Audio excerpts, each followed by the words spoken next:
¿Cómo están, amigos de EduTIC Perú? En esta presentación hablaremos del enfoque por competencias. ¿Qué es una competencia?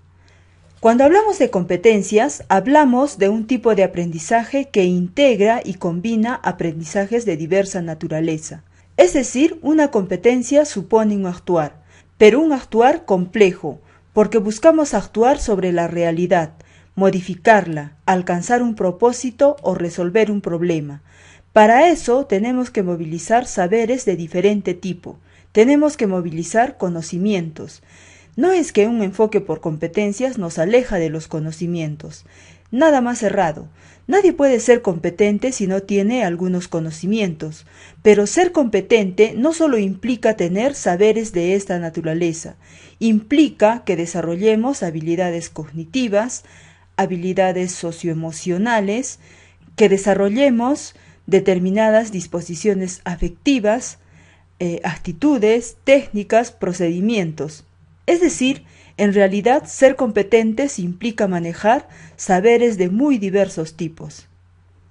Una competencia es actuar, es lo que las personas hacemos, conscientemente sobre una realidad, sobre un contexto específico para modificarlo. ¿Y en qué sentido? ¿Con qué finalidad? ¿Para resolver un problema o para lograr un propósito determinado? Y para lograrlo hacemos uso de saberes diversos, seleccionando y movilizando una diversidad de recursos. Es decir, en los estudiantes hay que desarrollar un conjunto o una diversidad de saberes que les permitan ser competentes. Y estos saberes tienen que ser aplicados con pertinencia a contextos específicos. Mientras más competentes somos, podemos utilizar nuestra competencia en cualquier contexto y hacerlo de manera pertinente. Su producto o su propósito debe satisfacer ciertos criterios de acción considerados esenciales, es decir, responder a los estándares de aprendizaje que se encuentran en los mapas de progreso. Para ayudar a trabajar las competencias, conceptualicemos la capacidad. En el actual diseño curricular tenemos una serie de capacidades que normalmente vinculan una habilidad cognitiva más un conocimiento. Las capacidades son saberes delimitados más pequeños que una competencia, pero de diverso tipo, que se desarrollan y se ponen en acción para desarrollar una competencia, es decir, hacen sinergia entre ellas. Pueden ser habilidades cognitivas, relacionales, disposiciones afectivas, actitudes, conocimientos, procedimientos, etc. Pongamos un ejemplo. Se dice que José es capaz de resolver sus conflictos de manera pacífica. Cuando decimos es capaz, estamos hablando de su capacidad de resolver conflictos. No estamos pensando que José solo tiene conocimientos o que José solo tiene habilidades cognitivas. Se tiene que tener actitudes y habilidades socioemocionales, como la empatía, la asertividad para solucionar problemas de manera pacífica. En una capacidad se incluye, como mencionamos, habilidades cognitivas, habilidades relacionales, habilidades socioemocionales, disposiciones afectivas, conocimiento. ¿Cuál es la diferencia con la competencia? Que son más delimitados. Si hacemos la analogía con una pirámide, las paredes se construyen juntas y esto nos permite llegar a la pirámide. Entonces, varias capacidades juntas nos permiten ser competentes. Pongamos un ejemplo, el proceso de la redacción. Si queremos empezar a escribir algo, tenemos un inicio que es la planificación y nos preguntamos, ¿qué quiero escribir? ¿Qué quiero decir? ¿Qué voy a decir a la mitad? ¿Cómo voy a terminar? Todas estas expresiones indican que tengamos la capacidad de planificar. Seguidamente, textualizar, para luego reflexionar. Revisamos los signos de puntuación, que estén adecuados, los conectores adecuados, etc. Para resolver este problema necesitamos conocimiento, habilidades cognitivas, necesitamos disposiciones afectivas. Si, por ejemplo, si no tienes disposición para revisar el texto que escribiste, falta esa capacidad. Por lo tanto, ya no se es competente. Ahora, ¿qué hacer en los diferentes grados? Es decir, en primero, en tercero de primaria o cuarto de secundaria. Cada competencia tiene sus capacidades y cada capacidad tiene sus indicadores. De tal manera que cada maestro, así esté en distinto grado, debe revisar la matriz que se encuentra en las rutas de aprendizaje sobre la comprensión y producción escrita. Verán que cada una de estas capacidades tienen indicadores, de acuerdo al grado o al ciclo en el cual el maestro enseña. ¿Qué quiere decir esto?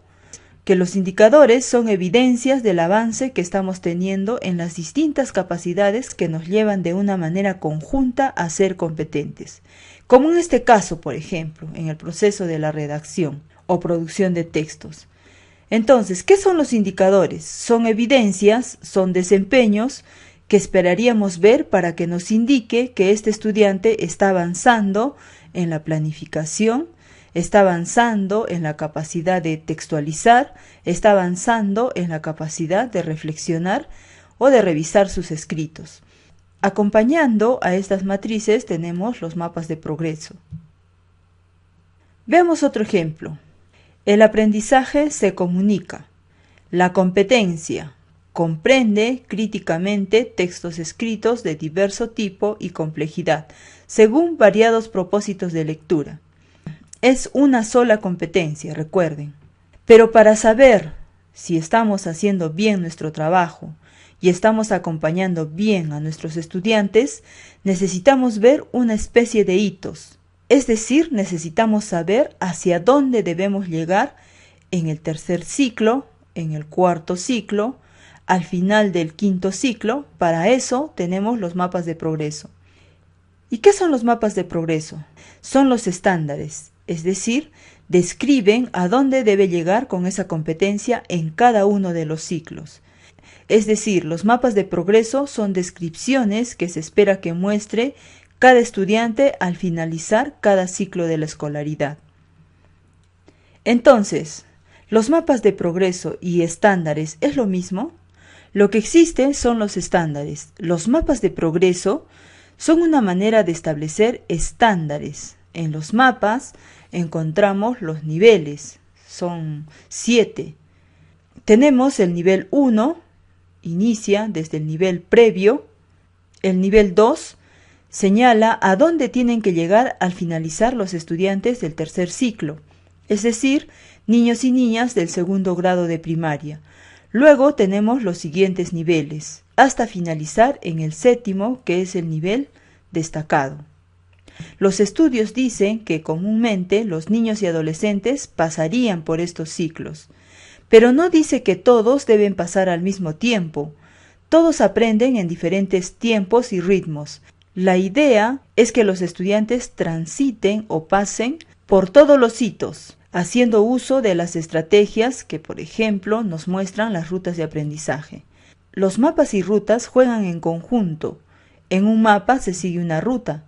Esto nos hace comprender por dónde transitar los docentes para llegar a apoyar mejor a nuestros estudiantes, a que lleguen al final de su escolaridad, al nivel de la competencia, que esperemos que tengan todos los estudiantes cuando egresan del quinto de secundaria. Los docentes en el aula no solo planifican a dónde deben llegar dentro de 2 años. Los docentes trabajarán en diferentes sesiones los diferentes indicadores, pero no por separado, sino en conjunto, regresar al todo para que nuestro estudiante desarrolle todas las capacidades y por consecuencia la competencia. Cuando un niño no puede subir cada hito de la competencia, se siente frustrado. Es el maestro quien tiene que ayudarlo a subir escalón por escalón, para que se sientan satisfechos a la hora de aprender. Cuando alguien se frustra, deja de hacer las cosas. ¿Qué hacemos los docentes para desarrollar las competencias? En los manuales de orientaciones para el trabajo pedagógico encontramos 4 pistas fundamentales para desarrollar las competencias. La primera es a partir de situaciones desafiantes, la segunda de lo general a lo particular y viceversa. Tercero, construyendo significativamente el conocimiento y el cuarto a largo plazo y progresivamente. Revisemos cada uno de ellos. A partir de situaciones desafiantes es la primera. Cada problema que se le presenta al estudiante es un desafío. Entonces, en las sesiones y unidades se debe plantear estos problemas para ver qué actitud toman. Pero estas situaciones desafiantes tienen 3 características que podemos considerar según la necesidad pedagógica o necesidad de aprendizaje del estudiante. La primera es una situación retadora, donde el estudiante tiene que afrontar reiteradamente situaciones retadoras que les exijan seleccionar, movilizar y combinar estratégicamente las capacidades que consideren más necesarias para poder resolverlas. Partir de situaciones significativas o problemáticas, situaciones que guarden relación con sus intereses, ya sea del contexto, personales, sociales, escolares, culturales, ambientales o propios de cada saber específico que se constituyan en retos significativos. La otra situación desafiante puede ser real o simulada, pero esta simulación debe remitirse a las actividades cotidianas de los estudiantes, no puede salir de su contexto. La segunda, de lo general a lo particular y viceversa. ¿Qué quiere decir? Que las competencias se logran movilizando las capacidades, considerando estas como una amplia variedad de saberes. Puede ser también en forma viceversa, donde didácticamente se puede enfatizar en una capacidad o indicador, varias veces, si fuera necesario, con distintas situaciones en diferentes niveles de complejidad, de tal manera que contribuyan a desarrollar la competencia. Nos damos cuenta, ¿verdad? Las competencias movilizan capacidades, pero también podríamos trabajar directamente desde una capacidad o indicador para desarrollar la competencia. Las competencias no se logran en una sesión a otra sesión, ni de un bimestre a otro bimestre, como generalmente decimos de un día para el otro. El desarrollo de competencias involucra el desarrollo de muchas capacidades, habilidades, actitudes, etc. Por lo tanto, para lograr las competencias, que es el objetivo general, debemos didácticamente desarrollar las capacidades y si no se logra, retroalimentar hasta lograrlo. El tercero es construyendo significativamente el conocimiento. Se cree que los conocimientos no tienen importancia hoy en día, y eso es completamente errado. Los conocimientos son el insumo principal para solucionar problemas.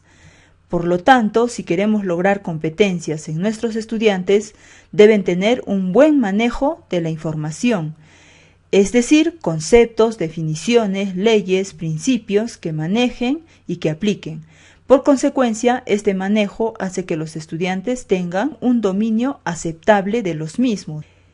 Y lo más importante, podrán transferir y aplicar estos conocimientos. Las competencias se logran a largo plazo y progresivamente. ¿Qué significa esto? Que las competencias son transversales, son las mismas a lo largo de toda la escolaridad, pero sí debemos tener en claro de que los niveles de desarrollo se dan en cada ciclo, es decir, que el logro de la competencia del primer ciclo, del nivel inicial, no es lo mismo que el del tercer ciclo del nivel primaria o del quinto o sexto ciclo del nivel secundaria, ya que las características de los estudiantes son diferentes en cada nivel. Entonces, enfatizamos, la competencia se desarrolla, es decir, madura y evoluciona de manera cada vez más compleja a lo largo del tiempo. La misma competencia para toda la escolaridad. Se requiere tener claro cuáles son sus diferentes niveles de desarrollo a lo largo de cada ciclo. Los indicadores de desempeño ayudan a evidenciar la progresión. En cada ciclo están descritos en los mapas de progreso. ¿Para qué educar? El objetivo de la educación no es asegurar que los individuos conozcan cosas particulares, sino que tengan la posibilidad o los medios para que construyan alternativas, perspectivas e interpretaciones de la realidad. En conclusión, el trabajo por competencias no es un solo cambio de estándares, sino también es un cambio de paradigmas en el campo tecnológico, metodológico y sistémico del trabajo educativo escolar. Significa una modificación de nuestro quehacer docente y escolar. Significa construir nuestras propias competencias docentes. Los docentes desarrollamos competencias desafiantes también. Por ejemplo, una estrategia es que los conocimientos se relacionen con situaciones problemáticas y para ello tenemos que observar bien el contexto. Esta fue una presentación del enfoque por competencias. Hasta pronto.